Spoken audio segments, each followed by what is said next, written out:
Senhor, da parte deste um espírito maligno o atormentava. Então os servos de Saul lhe disseram: eis que agora um espírito maligno, enviado ou pela vontade ou propósito ou permissão divina, enviado de Deus, te atormenta. Manda, pois, Senhor nosso, que teus servos que estão em sua presença busquem um homem que saiba tocar harpa. E será que quando o espírito maligno da parte do Senhor vier sobre ti, então ele a dedilhará e te acharás melhor. Disse Saul aos teus servos: buscai-me, pois, um homem que saiba tocar bem e trazei-mo. Curva a tua cabeça, feche os olhos. Quero pedir a Priscila que eleve sua voz em oração. Amém, Pri?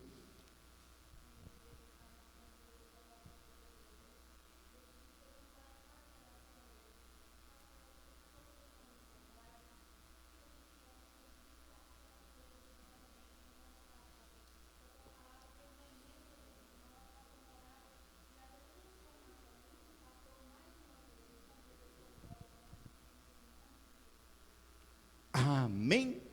Glória a Deus. Tendo-se retirado de Saul o Espírito do Senhor. Tendo-se retirado de Saul o Espírito do Senhor, da parte deste um espírito maligno o atormentava. Queridos, capítulo 16 de 1 Samuel, do versículo 14 ao 23, embora a gente tenha dado ênfase ao versículo 14 até o versículo 18, narra talvez, eu quero que você preste bastante atenção aqui, esse trecho narra talvez um dos momentos mais trágicos e melancólicos da trajetória de Saul, que para aqueles que estão nos visitando ou nos acompanhando em casa, é ou foi o primeiro rei da história de Israel.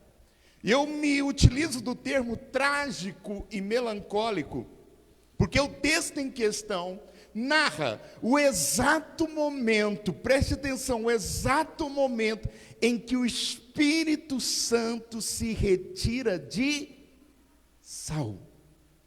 Para aqueles que porventura desconhecem o texto, naquele tempo, a pessoa do Espírito Santo não agia como nos dias atuais. Pastor, eu não entendi. O Espírito Santo de Deus agia esporadicamente. Os irmãos estão entendendo aqui? Foca aqui, deixa o Danoninho da Melissa lá, amém? Foca aqui em mim, glória a Deus. O Espírito Santo agia esporadicamente em determinadas pessoas, somente a partir do Novo Testamento, mais especificamente após a ressurreição e ascensão de Jesus, é que o Espírito Santo passa a habitar plenamente dentro de cada indivíduo, desde que esse confesse Jesus Cristo com a sua boca, declarando-o como seu único e suficiente Salvador. Não sendo assim, no Antigo Testamento, o Espírito Santo se apossava de determinadas pessoas em determinado tempo, utilizava aquelas pessoas para uma determinada obra e depois saía, se retirava dele. E talvez, querido, você se pergunte as razões pelas quais Deus agia assim. Deus é um Deus que se revela de forma progressiva. E quando você entende progressiva, você precisa entender o seguinte, que Deus ele se revela sempre do simples para o mais complexo. Deus não se revelou trino no Antigo Testamento, porque Ele está separando uma nação, tirando essa nação do Egito, uma nação politeísta, que adorava vários deuses. Ora, se Deus se apresentasse como um Deus trino, Israel jamais teria a compreensão e a dimensão exata do que Ele estava revelando. Amém? Glória a Deus. Então Deus ele tem um cuidado de se revelar primeiro no Antigo Testamento na figura do Pai. Filho e Espírito Santo ainda não entraram em cena, embora eles estivessem presentes e atuantes na mesma obra. Amém? Mas volta e meia, o Espírito Santo no Antigo Testamento se apossava de pessoas. Ele se apossou de Sansão. Ele usou Sansão. Amém? Ele se apossou de Gideão. Ele usou Gideão como libertador das mãos dos midianitas. Amém? Glória a Deus. Em Daniel havia um espírito de excelência, ou seja, o Espírito Santo também agia por meio de Daniel, o profeta. E com Saul não era diferente. Saul foi escolhido quando Samuel unge Saul, rei de Israel. O texto nos diz, a partir do capítulo 8 de 1 Samuel, que o Espírito Santo se apossou. E eu gosto dessa expressão, porque é como se o Espírito Santo tomasse posse. É como se o Espírito Santo dissesse: você agora é meu. Você agora é separado e eu vou te usar da forma como eu quero te usar. Aleluia! Eu te separo, eu te unjo. E o intuito da unção é essa. Amém? A unção no Antigo Testamento, ela tem prerrogativa de separar. Ele é separado para uso na minha obra. Quem aqui está entendendo, diga amém. Quem aqui está entendendo, diga glória a Deus. E esta realidade específica da ação do Espírito Santo no Antigo Testamento fazia dos indivíduos que o possuíam verdadeiros privilegiados. Eu fiz toda essa narrativa introdutória para você entender isso. Saul era um privilegiado, porque poucas pessoas no Antigo Testamento gozaram da presença do Espírito Santo habitando nele. Nós estamos falando de um privilégio. Nós estamos falando de alguém escolhido a dedo pelo Espírito Santo, para que momentaneamente, esporadicamente, o Senhor habitasse dentro dele. Você está entendendo, igreja? Glória a Deus. Numa gama de personagens do Antigo Testamento, dentre vários personagens do Antigo Testamento, dentre vários que Deus poderia escolher, Deus escolheu Saul, o filho de Quis, da menor tribo de Israel, Benjamim, um benjamita, para ser usado pelo Espírito Santo de Deus. Aleluia. Um benjamita. E é exatamente, querido, por causa desta habitação esporádica do Espírito Santo, que essas narrativas do nosso texto base, de 1 Samuel capítulo 16, do versículo 14 ao 23, tornam essa experiência que nós lemos mais grave ainda. O que nós estamos lendo aqui é grave. Eu não consigo ler com outra tônica, Wellington. O que está acontecendo aqui? Tem a pessoa de Deus se afastando de alguém. Tem a pessoa do Espírito Santo se retirando de alguém. Sabe?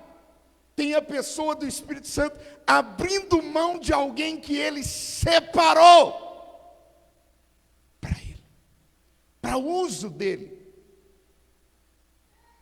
Sabe? Para a obra dele. E não bastasse o fato de o Espírito Santo afastar-se de alguém que ele próprio escolheu a dedo para habitar, Saul agora, sem a presença do Espírito Santo, tornou-se alguém vulnerável. Tornou-se uma presa fácil para a ação de um espírito maligno, que noite e dia o atormentava. É diante dessa realidade que nós estamos. Sabe? Uma troca vil, uma troca nojenta. O Espírito Santo sai e entra o espírito da parte do mal. Um espírito maligno passa a ocupar o lugar que antes era ocupado pelo Espírito Santo de Deus. A terceira pessoa da Trindade. Mas, querido, e é aqui que eu queria chegar nessa noite. Engana-se aquele que pensa que o Espírito Santo de Deus afastou-se de Saul repentinamente da noite para o dia. Vai começar a dar microfonia.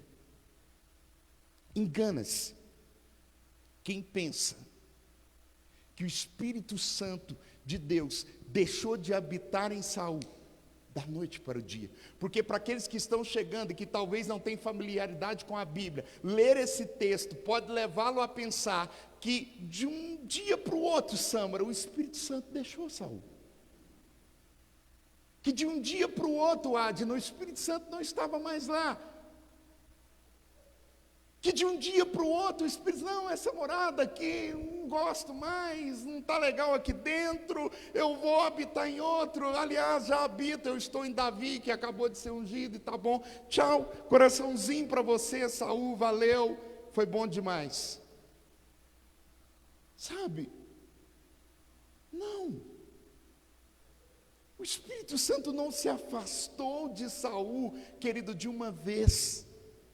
O Espírito Santo não se afastou de Saul, sabe? Como num estalar de dedos. Sabe, como se ele fosse uma poeira e puf, pronto, acabou, não mais. Muito pelo contrário, foram sucessivos erros e tropeços de Saul que fizeram com que o Espírito Santo se retirasse dele. E, consequentemente, Saul se tornasse uma presa fácil para o inimigo. Querido, analisando os contextos anteriores ao capítulo 16, a partir do capítulo 13, por 2 vezes, Samuel disse para Saul: o Senhor o rejeitou. Todavia o Espírito Santo ainda estava lá. Porque você fez isso, Saul, o Espírito Santo Deus o rejeitou. Você não vai ser mais rei, Deus escolheu outro em seu lugar. Mas é interessante, Deus o rejeita. O próprio Deus vem até Samuel e diz: até quando você vai lamentar por Saul? Desce até a casa de Jessé, unge um dos filhos dele rei em lugar de Saul. Ele está rejeitado, ele está posto de lado. Deus não tem mais pacto com ele, mas o Espírito Santo ainda está lá. É como se o Espírito Santo fosse dando a Saul oportunidade de voltar atrás, de se reconciliar, e que mesmo que ele perdesse o governo, mesmo que ele perdesse o reinado, o Espírito Santo ainda queria ter intimidade com ele. Querido, deixa eu dizer uma coisa para você, eu não sei por que caminhos você anda, eu não sei por onde ou aonde você está, eu não sei o que você tem feito, eu não sei quais passos você tem dado dentro da sua caminhada de cristã, mas ainda que você se sinta rejeitado, o Espírito Santo ainda te dá chances, o Espírito Santo ainda habita dentro de você, o Espírito Santo te trouxe até aqui, para você ouvir da parte dele isso: eu ainda não desisti, ainda dá tempo de você renunciar, ainda dá tempo de você mudar, mas você precisa parar de cometer sucessivos erros que me afastam de você.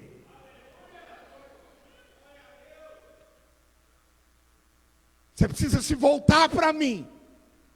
Ninguém, aqui ó, ou ninguém cai da noite para o dia. Você pode repetir isso? Ninguém cai da noite para o dia. Se assim o fosse, Deus não teria alertado no Novo Testamento: aquele que pensa, pois está de pé, cuide para que não caia, porque o próprio Deus sabe que ninguém vem à queda da noite para o dia. Caim, da noite para o dia, não se levantou e matou o seu irmão Abel. Não, aquele sentimento foi sendo gerado. Você está entendendo? Aquele sentimento foi sendo gerado. Aquele rancor, aquele ódio, aquela inveja foi sendo gerado. Até que suscitou um sentimento de tanta inveja que Caim se levantou e cometeu o primeiro homicídio que se tem notícia na face da terra. Mas não foi da noite para o dia. E o próprio Deus o alertou: Caim, Caim, o desejo sobe até o teu coração. E esse desejo é mau, Caim. Esse desejo não vem de mim, Caim.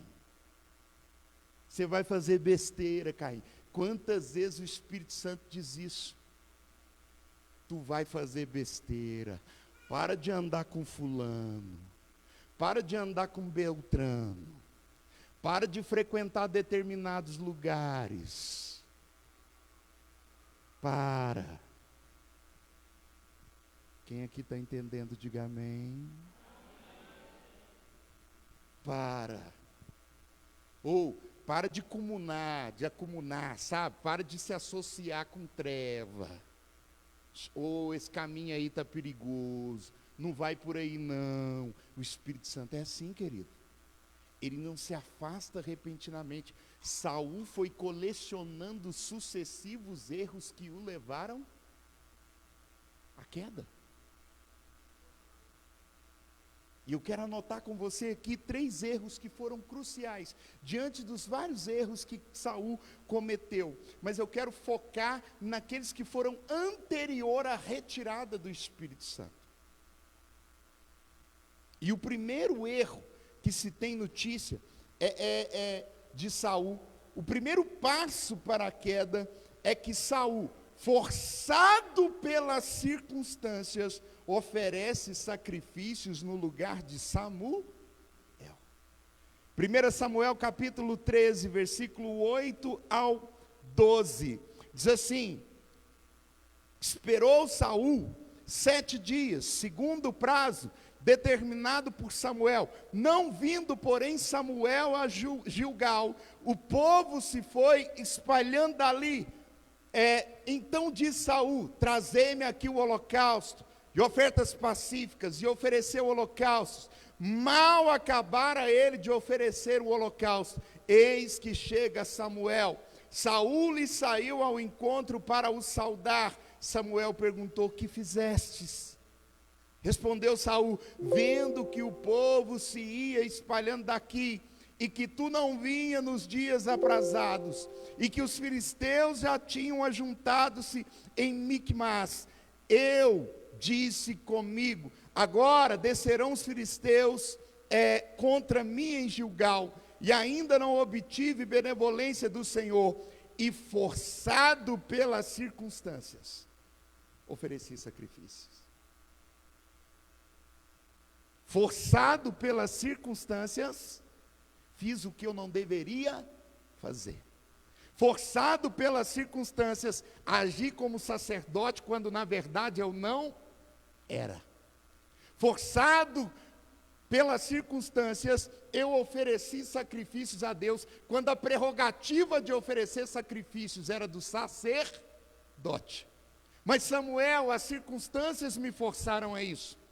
Mas Samuel, os filisteus já se levantavam contra mim em Micmas. Mas Samuel, o povo foi se dispersando porque você não chegava, Samuel. Querido, quantas vezes forçado pelas circunstâncias, você toma ações precipitadas diante de Deus. Pastor, eu não entendi. Quantas vezes forçado pelas circunstâncias, você deixa de frequentar a casa do Senhor. Senhor, eu até queria ir, mas eu não fui porque eu fiquei apegado ao trabalho. Senhor, eu forçado pelas circunstâncias, comecei a trabalhar no período noturno, quando na verdade eu deveria trabalhar num período em que eu poderia vir à casa de Deus. Forçado pelas circunstâncias. Nós tomamos ações que não dizem respeito à vontade plena do Senhor. Quem age por circunstâncias, quem se guia pelas circunstâncias, pelos momentos, está passível de queda, está passível de cair. Porque quem age forçado pelas circunstâncias, fere o primeiro princípio que todo cristão tem que ter: fé. Você tem que ter fé. O povo foi dispersando, Saul começou a olhar para o exército de filisteus, só tinha 600 homens com ele ali que restou. A fé ficou abalada, e quando a fé se abala, querido, você é forçado por circunstâncias, você é forçado a fazer o que você não deveria fazer. Se eu não oferecer um holocausto aqui no lugar de Samuel rápido, o restinho que eu tenho vai embora. Se eu não fizer isso, se eu não abrir mão dos cultos em detrimento do trabalho, vai faltar o pão na minha casa, a conta não vai fechar. Eu não sei porque que eu estou insistindo nisso. Você está entendendo? Forçado pela circunstância, você quebrou sua aliança com Deus e começou um namoro de treva com uma pessoa que não quer nada com Deus. E você até vem na igreja, mas insiste naquele relacionamento porque você é guiado por uma circunstância chamada carência. Posso ouvir um amém? Você está entendendo? Ninguém cai da noite para o dia. Ninguém. Você está entendendo? Existe um passo a passo, um degrau a degrau para a queda. E o problema é que esse degrau não te leva para cima, ele só te leva para baixo. Forçado pelas circunstâncias, você olha para o momento e acha que esse negócio de igreja acabou, que isso não existe mais. Eu falei outro dia numa pregação em Itapecerica, eu disse: olha, não dá para servir a Deus sem ser igreja, não dá. Isso é papo furado do capeta.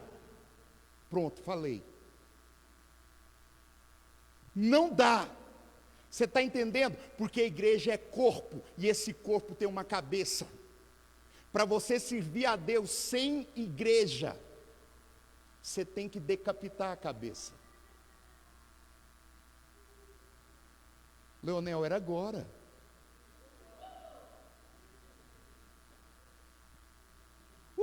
Decapita a cabeça, fica com Cristo só para você, ignora a noiva. Você está entendendo? Amém? Nós vivemos um tempo estranho, um tempo conturbado, um tempo de opiniões, onde o cristão tem sua própria opinião, onde o cristão tem seus próprios pensamentos, onde o cristão tem seus próprios achismos. Ou você não serve a Deus da forma como você acha que deve servir, não, querido. Você serve a Deus da forma como Deus quer que você sirva.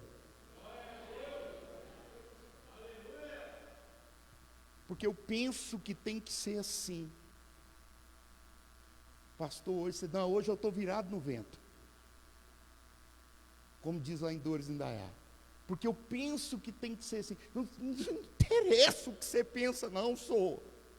É o que Deus pensa a seu respeito. Há uma, sabe, Priscila, uma inversão de valores.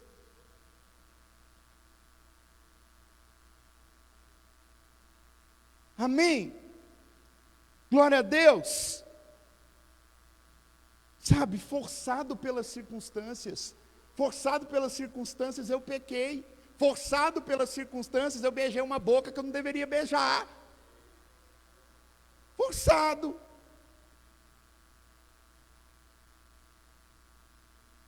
Forçado pelas circunstâncias, eu duvido, mas forçado pelas circunstâncias, eu fui numa balada que eu não deveria ir. Duvido que houve uma forcinha das circunstâncias, mas, todavia, contudo, no entanto.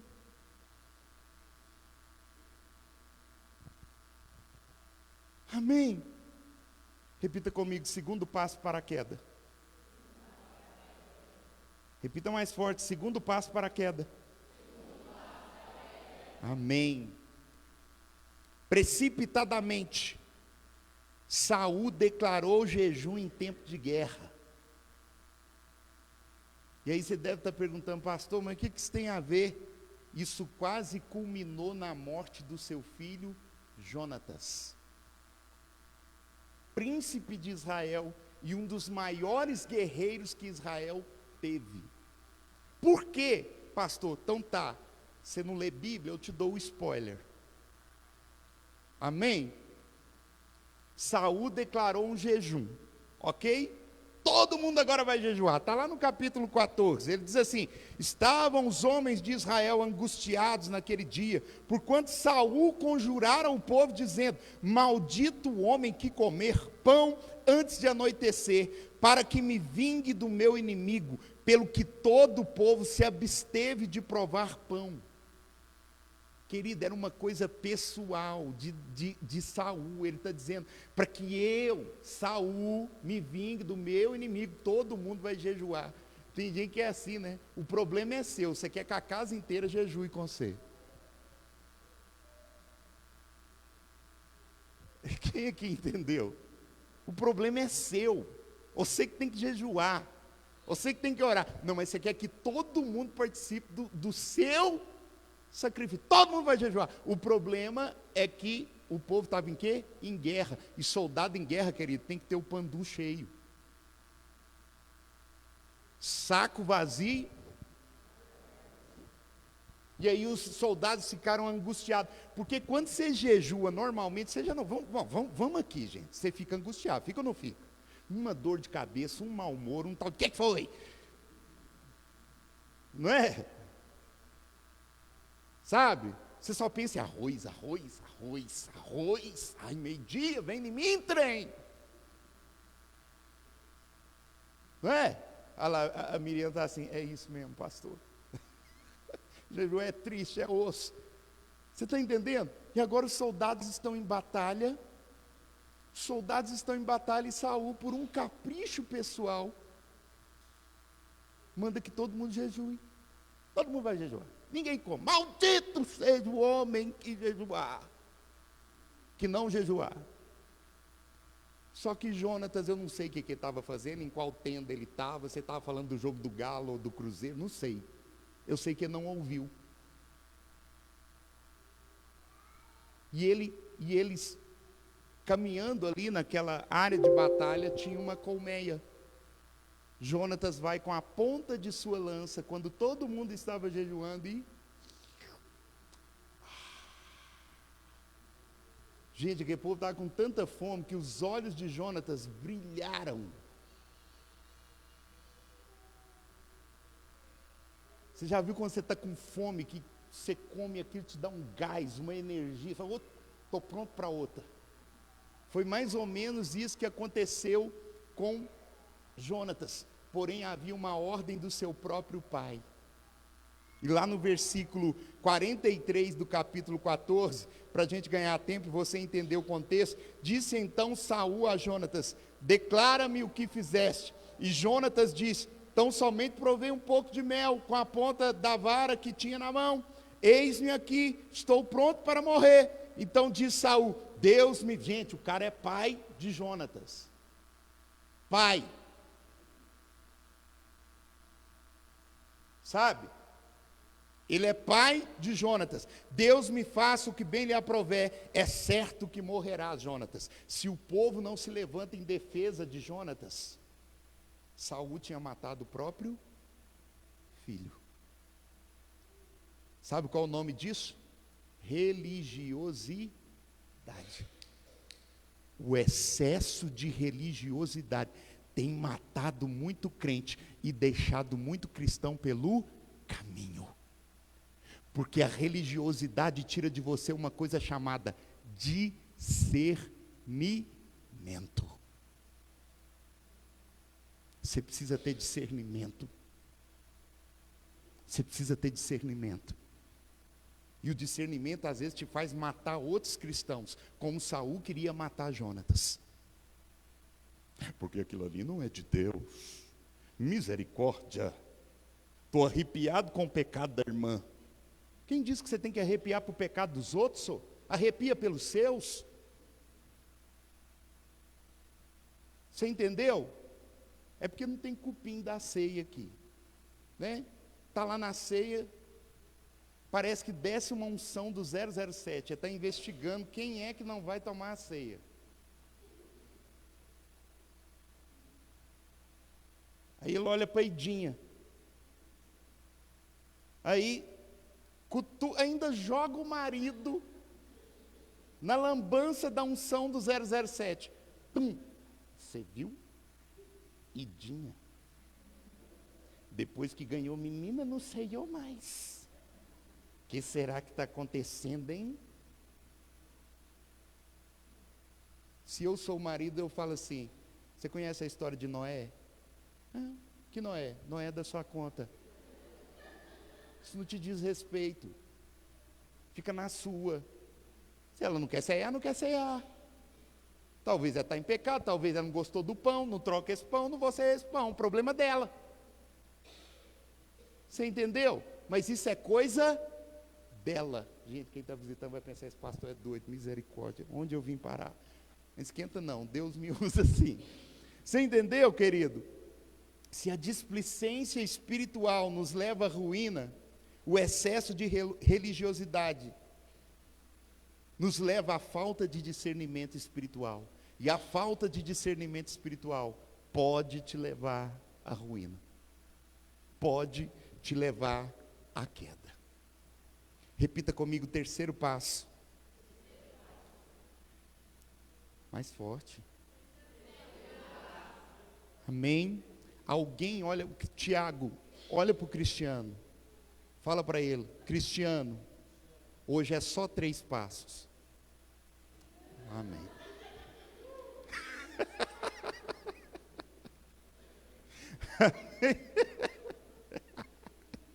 É que você não viu o tamanho do terceiro passo. Mas é só 3.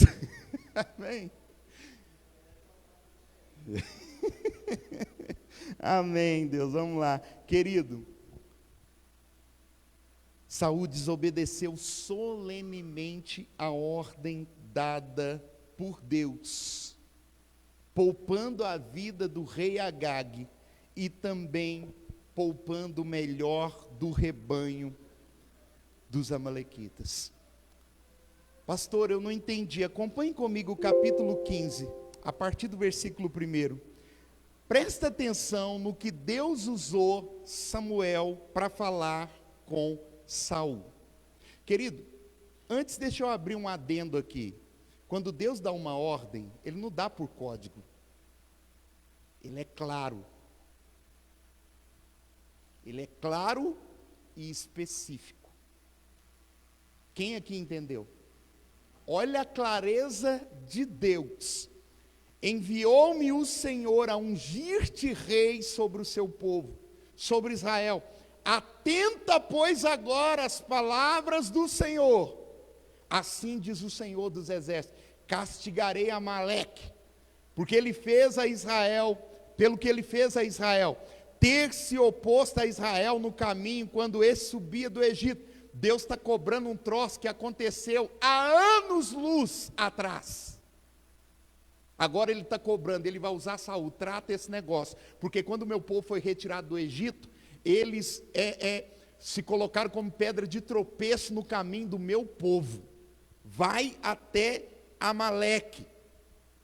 Vai, pois, agora, fere Amaleque, destrói totalmente a tudo que tiver. Olha como é que Deus é claro. Destrói tudo o que tiver, nada lhe poupes, porém matarás homem e mulher, meninos e criança, de peito, bois e ovelhas, camelos e jumentos, Saul convocou o povo e os contou em Telaim, 200.000 homens de pé e 10.000 homens de Judá. Chegando, pois, Saul à cidade de Amaleque, pôs emboscadas no vale, e disse aos queneus: ide-vos, retirai-vos, saí do meio dos amalequitas, para que eu vos não destrua juntamente com eles, porque usaste de misericórdia para com todos os filhos de Israel, quando subiram do Egito. Assim os queneus se retiraram do meio dos amalequitas. Então feriu Saul os amalequitas, desde Avilá até Assur, que está de fronte do Egito. Tomou vivo Agag, rei dos amalequitas, porém a todo o povo destruiu ao fio da espada. Aí lá embaixo, veio, pois, Samuel, versículo 13 aí, pois Samuel, e esse lhe diz: bendito sejas tu, Senhor, executarei palavras do Senhor. Então disse Samuel: que balido, pois, de ovelha é este que os meus ouvidos, nos meus ouvidos, e o mugido de bois que ouço? Ou seja, ele poupou rei, poupou bois e ovelhas, o melhor do rebanho. Qual era a ordem? Mata tudo. Sabe por que muitas pessoas têm caído? Por não entender claramente aquilo que Deus, eu vou ser até redundante, para você entender, aquilo que Deus falou com clareza. Pastor, eu não entendi. Então se liga aqui para você entender. Muitas pessoas têm caído porque Deus tem dito, renuncia, matar, trazendo para o nosso contexto de hoje. Agora, você não vai matar ninguém, não vai matar, não é isso. A proposta do cristianismo mudou, é nova aliança, amém? Mas esse cristianismo, mesmo mudado, nova aliança, ele te pede uma coisa: rejeita, mata. Mata essa vontade que você tem de tomar um golinho de cerveja, você não mata. Mata essa vontade que você tem de ir para a balada, você não mata. Olha o Agag aí. Você está entendendo? Mata essa vontade de seguir nesse namoro desenfreado. Pastor, não entendi. Namoro desenfreado? Mão naquilo, aquilo na mão. Pastor, ainda não entendi. Vucu, vucu. Agora vocês entenderam? Tá bom agora? Mata, mas você insiste nisso.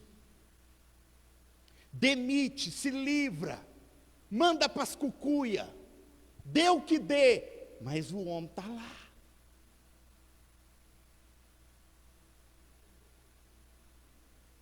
Você está entendendo? Amém? Sabe? Deus é claro nas suas ordens. Aquele que quer vir após mim, e siga-me. Gente, eu sei claramente que a igreja toda sabe esse versículo. Mas toda vez que você fala de renúncia, meia dúzia fala: quem quer vir após mim? Negue-se a si mesmo. Tome a sua cruz. Siga-me. Você entendeu? Porque você tem medo de renunciar. Porque você tem medo de abrir mão daquilo que você já tinha que ter abrido mão. Para ontem.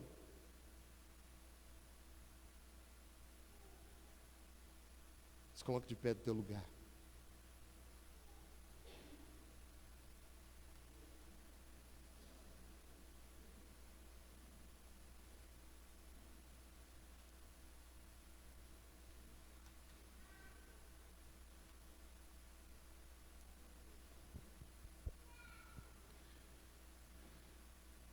Os passos finais de Saul, sem a presença do Espírito Santo, foram ainda mais drásticos. A partir daquele momento,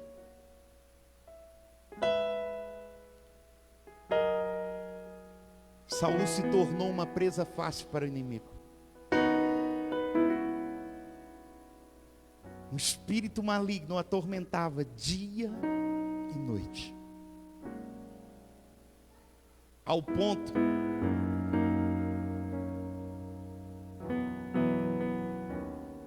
ponto do Espírito Santo direcionar os seus servos a chamar um outro que tinha a presença do Espírito Santo, Davi, para tanger louvores e abrandar e expulsar o espírito mau da vida de Saul. Só quem tem o Espírito Santo, querido, pode fazer isso.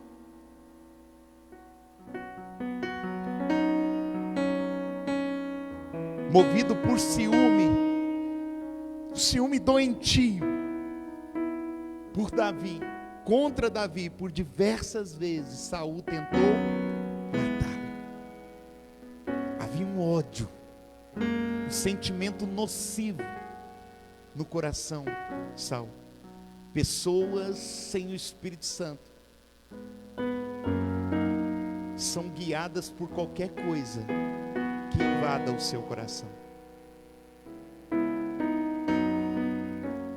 Ele tentou outra vez contra a vida de Jonatas, amaldiçoou e tentou matar novamente o seu próprio filho. Quando ele estava no encalço de Davi, Saul matou 85 sacerdotes na cidade de Nob, porque não tinha mais a presença do Espírito Santo.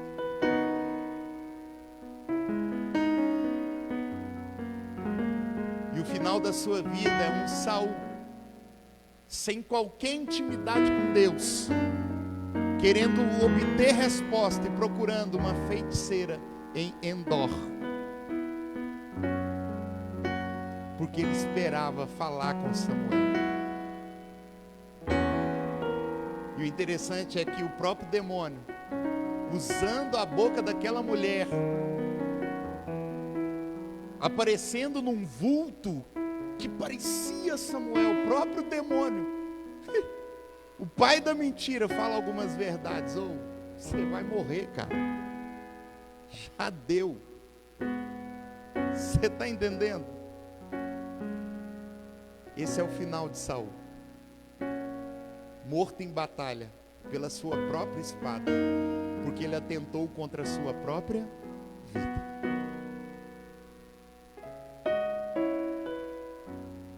Mas você não precisa terminar assim. Você não precisa terminar assim. Você pode fazer um concerto com Deus hoje. Você pode fazer um concerto com Deus hoje. Você pode fazer um concerto que um certo Davi, que tinha o Espírito Santo de Deus, fez quando ele caiu. Pequei contra os céus, pequei contra ti.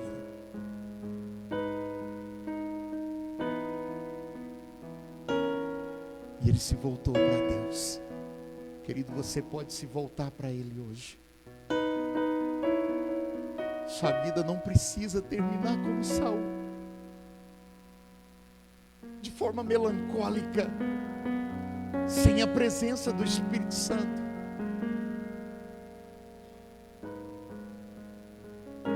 O Espírito Santo não desiste com facilidade, querido. Aliás, Ele não desiste nunca, nós é que desistimos dele. Lembra do que eu disse durante a pregação: Deus o rejeitou, mas o Espírito Santo ainda estava lá. Só no capítulo 16.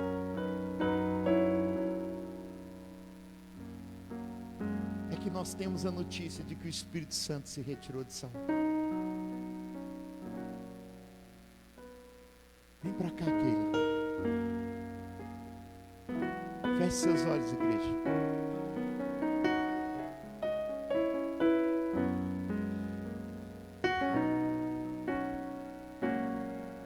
Talvez você é esse que precisa de um conserto, que vem de sucessivos erros que tem te levado à queda, que tem te distanciado de Deus. Pastor, eu não oro mais. Eu ouvi isso de um jovem essa semana. Há anos eu não orava.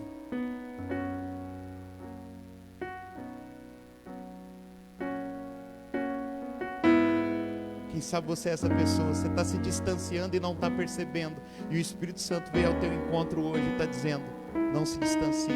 Se você ir nessa rota, você está indo numa rota de queda. Você está se distanciando de mim. Sai do teu lugar, querido, porque conserto é no altar.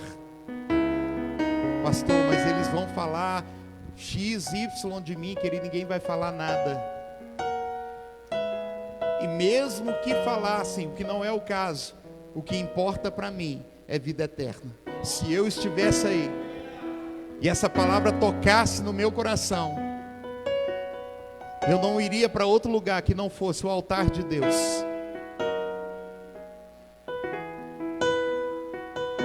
A Keila vai nos ajudar com essa canção. E se o Espírito Santo te tocar durante ela, vem vindo para frente. Sai do teu lugar. Saia do teu lugar. Vem fazer um concerto com Ele. Vem fazer um concerto com Ele.